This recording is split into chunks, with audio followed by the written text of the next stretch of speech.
Hi, and welcome to part 5 of the Hat in Time Blue Rift tutorial. Today we're going to be learning about putting down level geometry from the content browser. We're going to delete this moving block for now, as I'm going to go over how to make moving blocks in the next video. And we're also going to remove this checkpoint so that we can replace it later. And we'll also remove this timepiece so that we can then put it where we want.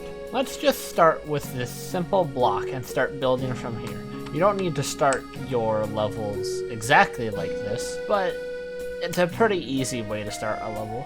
Now we bring back in our old friend the content browser. Like I said, I usually have this on another monitor, so this is a little bit tedious on one monitor. If you don't have another monitor, that's fine. You can still make it work. So as we did last time, we're going to go into static meshes and search secret. That way we have access to the time rift meshes. There's a lot of stuff we can do with these. For now, let's just grab something simple like this ramp. So now we've put our ramp into the level, but it's not really in an ideal place. So we're going to have to move it into place. To move an object, you click on it, and then a little gizmo will come up. By clicking and then dragging on these arrows, you can then move that object in that direction. Keep in mind, the way these arrows will be pointed are relative to the object. So if you start rotating it, then the arrows will change their direction accordingly. However, if you want them to not do this, you go up to this tab where it says local, and then set that to world. World coordinates will basically make it so that the arrows will be facing exactly the same direction no matter what. This is pretty useful. So I just rotated that object. How did I do that? Up here are the different modes. You've got translation mode, which lets you move objects around, rotation mode, which lets you rotate objects, scaling mode, and non-uniform scaling mode. Let's look at rotation mode first. You can switch to rotation mode by clicking this, or you can swap between modes by pressing the spacebar. It works very similarly, where you get a bunch of these little things on the gizmo, and then by clicking and then dragging, you can then change the rotation of it. You'll have a little indicator while you're rotating that says how many degrees you've rotated from the start. I like to keep stuff sort of uniform and sort of like consistent 90-degree angles and stuff, but obviously you don't have to do that. That's just what I like to do. So now we can quickly swap back to translation mode and then move this into place. So now we've got a nice little ramp. Off of it, we want to move this a little bit further so the player has to jump over to it. Let's playtest our level. You want to make a habit of playtesting your level as much as possible, because you don't want to have to redo the entire level if you messed up.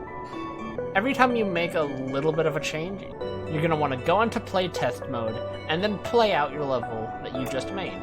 So for here, we can make this jump by double jumping. Obviously, we don't have much else after this. Because that's the only thing we placed. But you want to get in the habit of placing stuff down. Let's say we want to make another raft that the player can then slide down. Anything that has a slope, you can automatically slide down if you dive into it. Now we could go into the content browser and grab another one of these rafts, but sometimes that can be a real pain. Instead, we're going to duplicate this. The way that you can do that is by clicking the object, pressing Ctrl-C, and then Ctrl-V, and that'll make a copy. This can be a little slow sometimes, though. And I only really use Ctrl-C and Ctrl-V if I mean to move something, if I mean to paste something way far away into the level. If you're just copy and pasting it near itself, you can hold the Alt key and then drag one of the arrows and it'll make a copy.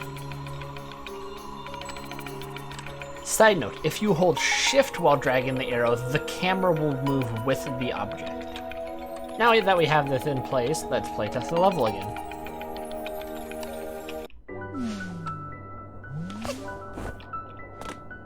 I'm being serious, you don't want to make a ton of sections and then realize that they don't work.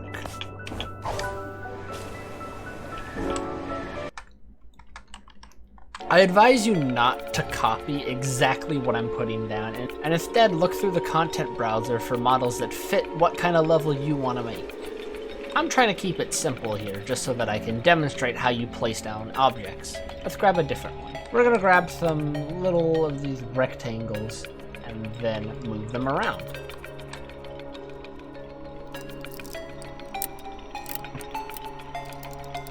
Once again, I'm going to remind you, I'm keeping this very simple. This is not a level that I'm thinking of a complicated theme for. I'm instead just trying to demonstrate how you put down objects into your level. Another advice, when you're playtesting your level, you will be playing it a lot of times. This will give you a good idea of whether or not your level is replayable or not. If you hate replaying your level, maybe there's something wrong with it and you should change it. You should be enthusiastic to replay your own level. Let's grab one of these rectangle objects. This is a little bit small for what I wanted to do. I wanted to make a sort of wall jump section here, but this is a little bit small for the kind of thing I wanted to do. So we're going to use the scale tool. There are two scale tools, the normal scaling tool and the non-uniform scaling tool. The normal scaling tool will let you size stuff up and down. You don't want to size stuff too big.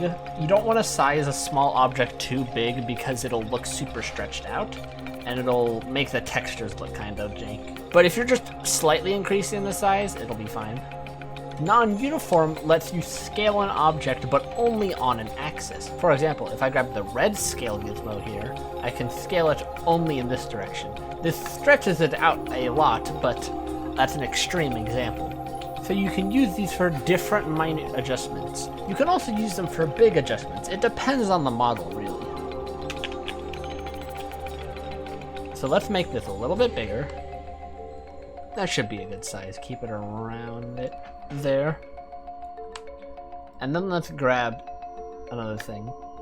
And then let's duplicate it over to this side.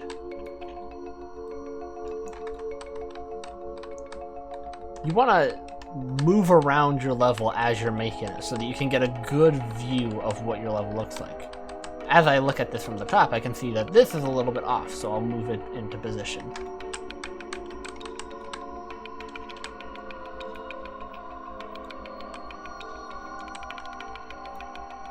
When you're working with the timepiece objects, I recommend you rotate them a lot if you're going to copy and paste them. Because if you use the same rotation for all of the objects, it'll look super repetitive. So you want to rotate them just to give it a little bit of variance. Now these two objects look slightly different. Again, let's playtest this.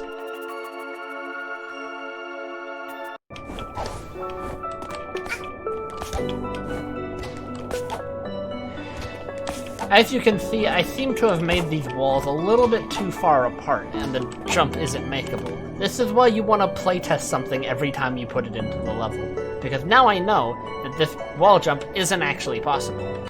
So we'll go over to these objects, and then move them closer.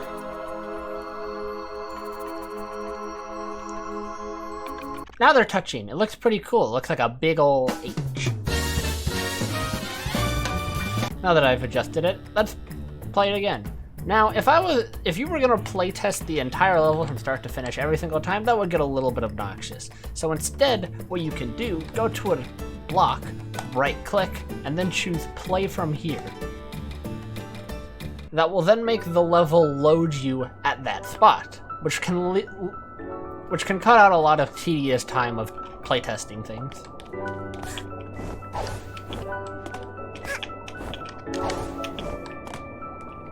Now that we're over here, we can see that the wall jump now works.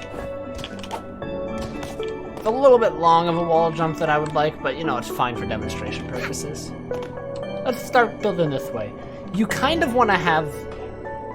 You can do a lot with time rifts. There's no set rules on what you can and cannot do in a time rift. So instead, just make what you think would be cool. But if I had to give one piece of advice, I would advise against making time rifts that go in a straight line unless you have a concrete idea of what's going to go on there. Having your rift go in a straight line makes it feel really static. Having your rift make turns along the level can make it feel a lot more lively. Personally, I'm a huge fan of making time rifts that have a sort of upward spiral. Look to them. Rifts that make a bunch of turns that keep spiraling and keep going upwards. I feel like those levels are super satisfying because it feels nice to ascend to a high altitude. My recommendation for making a good level, and this applies to all of the things that you make, is just make something that you want to play. If you're not going to want to play your own level, other people aren't going to want to play it either. If you're not having fun with your own level, you need to change how it's being made. Unless you're making a hell map where the intention is to not be fun.